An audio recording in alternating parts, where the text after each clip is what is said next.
RTC driver Shankar Goud స్వగ్రహం ముత్తోజీపేటలో తీవ్ర ఉద్రిక్తత చోటు చేసుకుంది. కేంద్ర మంత్రి బండి సంజయ్ ఆధ్వర్యంలో శంకర్ గౌడ్ మృతదేహాన్ని నర్సంపేట డిపోకు తీసుకెళ్లేందుకు యత్నించగా పోలీసులు అడ్డుకున్నారు. దీంతో అక్కడ టెన్షన్ వాతావరణం నెలకొంది.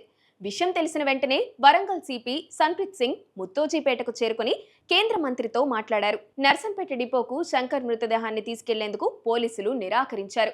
దీంతో ముత్తోజీపేటలో పరిస్థితి బండి సంజయ్ వర్సెస్ పోలీసులు అన్నట్లుగా మారిపోయింది. శంకర్ గౌడ్ అంత్యక్రియలు నిర్వహించాల్సిన కొడుకు హేమంత్ ను బీజేపీ నేతలు నర్సంపేట డిపోకు తీసుకెళ్లారు.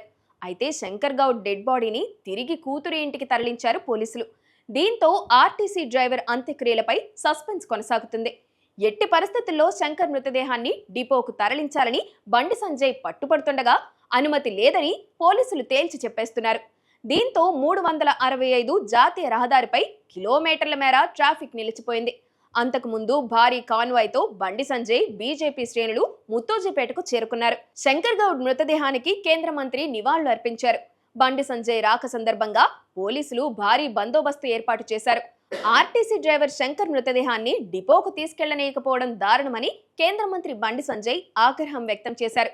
ప్రభుత్వమే law and order problem create చేస్తుందని ఆయన ఆరోపించారు.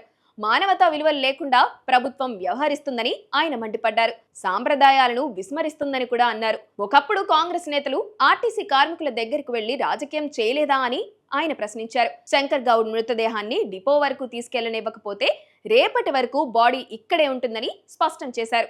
కేవలం కుటుంబ సభ్యులకైనా మృతదేహాన్ని డిపోకు తీసుకెళ్లే అవకాశం కల్పించాలని బండి సంజయ్ డిమాండ్ చేశారు.